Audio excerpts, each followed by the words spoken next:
Good morning everyone. Today I am taking seminar on the topic environment restriction for SSI sector. Entrepreneurs are required to obtain statutory clearance relating to the pollution control and environment for setting up a industrial project to a notification. SO CITSO E dated 27/1/1994 issued under the Environment Protection Act 1986 has listed 29 projects in respect of which environmental clearance needs to obtain it from the Ministry of Environment, Government of India. This list includes industries like petrochemical complexes, petroleum reference, cement, thermal power plants, bulk drugs, reference fertilizers, dyes, paper, etc. Environmental restriction for SSI sector. SSI സെക്ടറിന് ഒരു പരിസ്ഥിതി നിയന്ത്രണമുണ്ട്. അതായത് വ്യാവസായിക പദ്ധതി സ്ഥാപിക്കുന്നതിനും മലിനീകരണ നിയന്ത്രണവും പരിസ്ഥിതിയുമായി ബന്ധപ്പെട്ട നിയമപരമായ വ്യക്തിത്വ സംരംഭകർക്ക് ആവശ്യമാണ്. SO CITSO C എന്ന തീയതി 27/1/1994 പരിസ്ഥിതി സംരക്ഷണ നിയമം ഇതാക്കിയിട്ടുണ്ട്. 1986 പ്രകാരം പുറപ്പെടുവിച്ചു. 29 കേന്ദ്ര പദ്ധതികൾ പരിസ്ഥിതി മന്ത്രാലയത്തിൽ നിന്ന് പരിസ്ഥിതിക്ക് അനുമതി നേടുന്നതുണ്ട്. ഇത് തന്നിരിക്കുന്നത് chemical complex, thermal power plant, cement, petroleum refineries etcetera. However, if invest is less than 500 million, such as a clearance is not necessary unless it is a pesticides, bulk drugs and pharmaceuticals, abstracts and abstinence products, integrated paint complex, mining projects, tourism projects of certain parameters, turner roads in Himalaya areas, distilleries, dyes, foundries and electronic planting industries. Further, any item reserved for the small scale sector with the investment of less than 10 million is also exempt from the obtaining environmental clearance from the central government under the notification. Power has been delegated to the state government for grant environmental clearance for certain categories for thermal power plants, setting up a industries, Aravalli, etc. Are guided by separate guidelines issued by the Ministry of Environment of Government of India. എന്നിരുന്നാൽ നിക്ഷേപം 500 ലക്ഷത്തിൽ താഴെയാണെങ്കിൽ കീടനാശിനിൻ്റെ bulk മരുന്നുകൾ, pharmaceuticals എന്നിവയ്ക്കല്ലാതെ അത്തരം അനുമതികൾ ആവശ്യമില്ല. 10 ലക്ഷത്തിൽ താഴെ നിക്ഷേപമുള്ള ചെറുകിട മേഖലയ്ക്കായി സംരക്ഷണം ചെയ്തിട്ടുള്ള ഏതൊരു ഇനവും കേന്ദ്രത്തിൽ നിന്ന് പരിസ്ഥിതി അനുമതി നേടുന്നതിൽ നിന്ന് ഒഴിവാക്കിയിരിക്കുന്നു.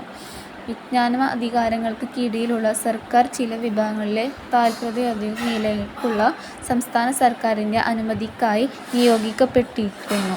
ചില സ്ഥലങ്ങളിൽ വ്യവസായങ്ങൾ സ്ഥാപിക്കുന്നത് തെർമൽ, അരവല്ലി ശ്രേണി തുടങ്ങിയ വിഭാഗങ്ങൾ പരിഗണിക്കുന്നു. ഗവൺമെൻറ്റിൻ്റെ പരിസ്ഥിതി മന്ത്രാലയം പുറപ്പെടുവിച്ച പ്രത്യേക കുറ്റബോധത്താൽ നയിക്കപ്പെടുന്നു. The Government of India has realized and simplified environmental clearance procedure for small-scale industries except in the case of 17 hazardous industries. Now, a mere acknowledgement of application by the State Environment Board would be sufficient for SSIS for 17 hazardous items. 17 അപകടകരമായ വ്യവസായങ്ങൾക്കൊഴികെയുള്ള ചെറുകിട വ്യവസായങ്ങൾക്കുള്ള പരിസ്ഥിതിക അനുമതി നടപടിക്രമങ്ങൾ ഇന്ത്യയിൽ സർക്കാർ ലളിതവുമാക്കി.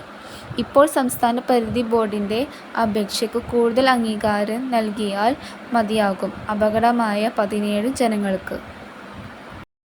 Fertiliser, sugar, cement, fermentation of distillery, aluminum, petrochemicals, thermal power, oil refinery, sulfuric acid, tenures, copper smelter, zinc smelter, iron and steel, pulp and paper, dye and dye intermediate, pesticides manufacturing and information, basic drugs and pharmaceuticals, etc. ഈ 17 ഇനി procedure for environmental clearance. Identification for location. The location for the proposal project should always selected according to which it should comply with the exciting guidelines. Then the proponent for the site has to choose another site has other to the guidelines. അതായത് പരിസ്ഥിതി അനുമതിക്കുള്ള നടപടിക്രമം. അതിലൊന്നാമത്താണ് സ്ഥലം തിരിച്ചറിയൽ. നിർദ്ദിഷ്ട പ്രൊജക്റ്റിനുള്ള സ്ഥലം നിലവിലുള്ള മാർഗനിർദ്ദേശങ്ങൾക്ക് അനുവൃതമായിരിക്കണം. തുടർന്ന് സൈറ്റിൻ്റെ വക്താവ് മറ്റൊരു സൈറ്റ് തിരഞ്ഞെടുക്കേണ്ടതുണ്ട്. മാർഗനിർദ്ദേശങ്ങൾക്ക് പാലിക്കേണ്ടതുണ്ട്. Screening. The project proponent should then assess which category of the projects and the proposed our upcoming projects actually falls in the. Then the proponent has to decide whether or not the project requires an environmental clearance, whether or not it requires environment impact assessment (EAI), and by the whom according to the category of the project. If it is mentioned in the schedule of the notification, the proponent conducts EI study either directly through the consultant. If the project falls in B category, the project goes state government for clearance, which further categories into B1 and B2 projects. B2 projects does not require preparation for a EIA reports. സ്ക്രീനിൽ വെച്ചാൽ project വക്താവ് പിന്നീട് ഏത് വിഭാഗത്തിലുള്ള പ്രൊജക്റ്റുകൾ പ്രപ്പോസലാണ് നമ്മുടെ വരാനിരിക്കുന്ന project യഥാർത്ഥത്തിൽ ഉൾപ്പെടുത്തുന്നതെന്ന് വിലയിരുത്തണം. പ്രൊജക്റ്റിന് പരിസ്ഥിതി അനുമതി ആവശ്യമുണ്ടോ ഇല്ലയോ എന്ന് തീരുമാനിക്കണം. ഇതിന് പരിസ്ഥിതി ആഘാത വിലയിരുത്തൽ EIA ആവശ്യമുണ്ടോ, പ്രൊജക്റ്റിൻ്റെ വിഭാഗം അനുസരിച്ച് ആരുടെയോ ആണ് വിജ്ഞാപനത്തിൻ്റെ ഷെഡ്യൂളുകൾ സൂചിപ്പിച്ചിട്ടുണ്ടെങ്കിൽ വക്താവ് നേരിട്ടോ അല്ലെങ്കിൽ ഒരു കൺസൾട്ടൻ്റ് മുഖേനയോ ഒരു IEA പഠനം നടത്തുന്നു. പ്രൊജക്റ്റ് B വിഭാഗത്തിൽ പെടുകയാണെങ്കിൽ പ്രൊജക്റ്റ് ക്ലിയറൻസായി സംസ്ഥാന സർക്കാരിലേക്ക് പോകുന്നു. ഇത് B1, B2 പ്രൊജക്റ്റുകളിൽ കൂടുതൽ വിഭാഗങ്ങളിൽ EIA റിപ്പോർട്ട് തയ്യാറാക്കേണ്ടതില്ല. Assessment.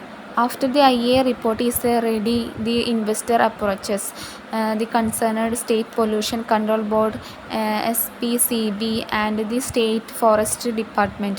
If the location involves use for forest land, the SPCB evaluates and assesses the quantity and quality of influence likely. അതായത് വിലയിരുത്തൽ. IEA റിപ്പോർട്ട് തയ്യാറാക്കിയ ശേഷം നിക്ഷേപകൻ ബന്ധപ്പെട്ട സംസ്ഥാന മലിനീകരണ നിയന്ത്രണ ബോർഡിനെ SPCB സംസ്ഥാന വനം വകുപ്പിൻ്റെ സമീപിക്കുന്നു. സ്ഥലത്ത് ഭൂമിയുടെ ഉപയോഗം ഉൾപ്പെടുത്തുന്നുണ്ടെങ്കിൽ SPCB മലിനജലത്തിൻ്റെ അളവും ഗുണനിലവാരവും വിലയിരുത്തുകയും ചെയ്യുന്നു. Thank you.